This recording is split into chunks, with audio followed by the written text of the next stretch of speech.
This turns out to be quite an interesting series. So, when you first have a series, one thing to do is sort of get an estimate. So, what controls the top is 5 to the n. The most powerful thing in the denominator is 4 to the n. So we basically have this, 5 to the n over 4 to the n. Well, 5 over 4 is greater than 1, which means you're adding up things that are greater than 1. And then, that means it diverges. But 3 to the n, being an exponential function, is pretty powerful.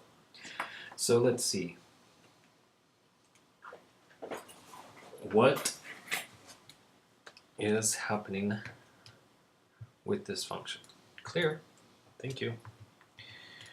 So we've got 5 to the x divided by 4 to the x plus another 3 to the x. Another possibility we could use as an estimate is say, well, if I added these two together, that's approximately 7 to the x. So if we had, 7 to the n. So if we had 7 to the n for the denominator and 5 to the n for the numerator, 5 over 7, that's less than 1, so it would converge. Well, let's see. Can you just add them together like that? Technically, no, you can't. Change the window, 0 to 10. So yeah, look at the first 10 terms. And then 0 to 10. And the individual terms are just getting bigger and bigger and bigger. So this definitely diverges. The individual terms have to, in fact, be really, really close to 0 in order for this series to converge. This, if you look at this, you're adding up things like 2.4 plus 3.23 plus etc. etc. The series diverges. Now, how do we prove it? Well, I suggest that you have one of these at about this point in the semester, where you can look at the different tests, geometric, telescoping, is it a p-series, etc., and then see, for example, integral test. You want to integrate that thing? No, I sure don't. How about the root test? Well, taking the nth root of that would be a good idea. But what's the nth root of these two things added together? Well, if we have to do it, we could. Let's see, what else? What other choices? There's the ratio test, where you put in n plus 1 and you put in n. That's a possibility. You could compare it with something you already know diverges. You say, okay, this, we could say, I'm going to say that this one, 5 to the n over 4 to the n plus 3 to the n, is bigger than or equal to, because I'm trying to show that it diverges, I need to show that it's bigger than or equal to something that diverges. So something that diverges would be something like this. If it's a 5 over 4, that's bigger than 1, so that series would diverge. So we could try that. How about 5, 4 over, this is n, over 4 to the n. And then, actually the 5 to the n and the 4 to the n would cancel. We would have 1 over 4 to the n plus 3 to the n. Is that bigger than 1 over 4 to the n? And unfortunately, the answer is no, because this has more stuff in the denominator, so you're dividing by bigger numbers. The result is actually smaller. So scratch that idea. What else could we compare it with? Well, instead of trying to be all fancy like this and use 5 to the n and 4 to the n, maybe we just say, as we see from the graph, all of those are numbers that are bigger than 1.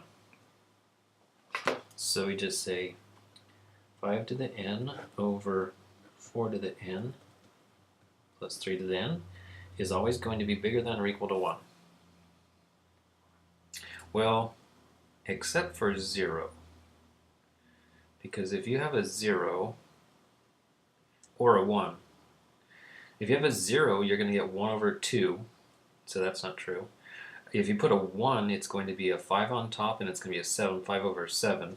So for those first couple of values, 0, that's not bigger than 1. 1, that's not bigger than 1. But from that point on, so it's bigger than or equal to 1, for n bigger than or equal to 2.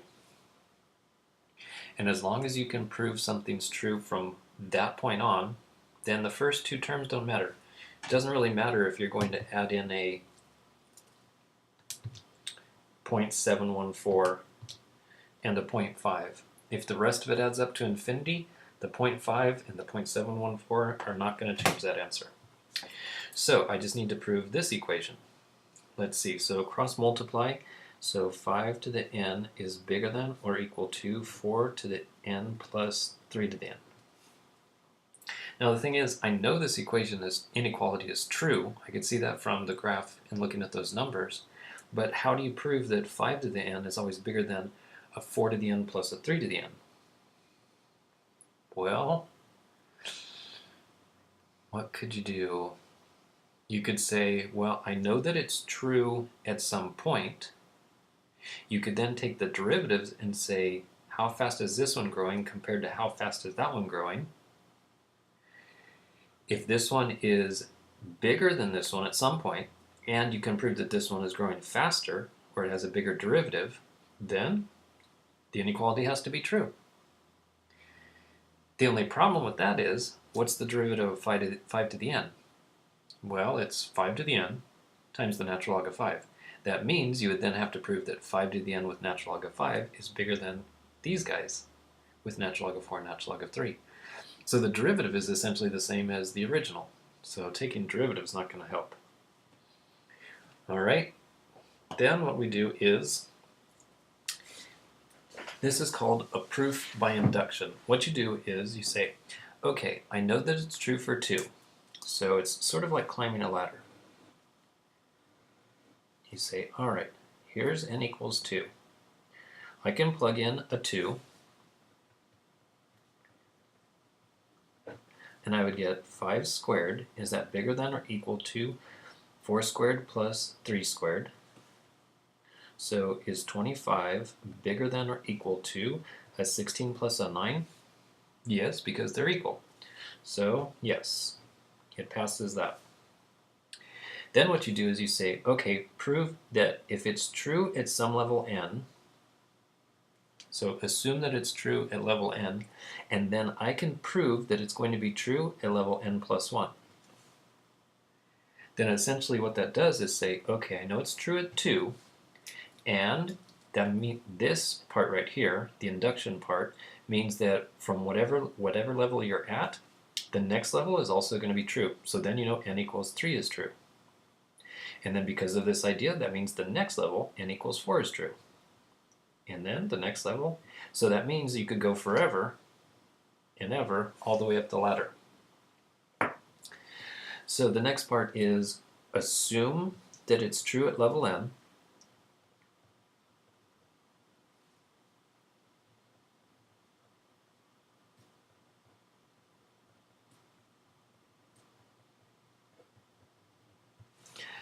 I now have to prove that it's true when the n's become n plus 1s. So in order to get this to be 5 to the n plus 1, just multiply both sides by 5. So you'll get 5 times 5 to the n. Because 5 is positive, I don't need to change the direction of the inequality. And then multiply the right side, so 5 times 4 to the n plus 5 times 3 to the n. And then this side is 5 to the n plus 1.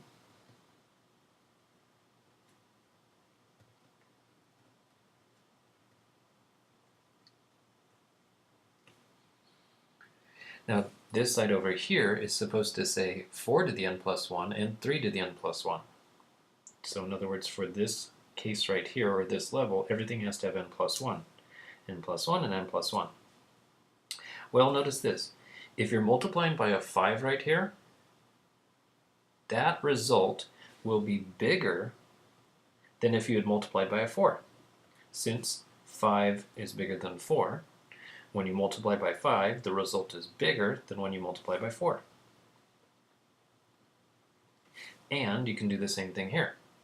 If I replace this with a 3, I'm going to get something that's smaller. Or in other words, when you multiply by a 5, it's bigger than when you multiply by a 3. So if you look at this inequality we have right here, 5 to the n plus 1 is bigger than or equal to 4 to the n plus 1 plus 3 to the n plus 1. All right, so it passed the second step, or the induction step of the proof. That means that this inequality is always true. That means that when you add up all of these terms, they're going to add up to more than or equal to 1 plus 1 plus 1 plus 1 plus 1 plus 1 plus 1 forever. Therefore, it diverges.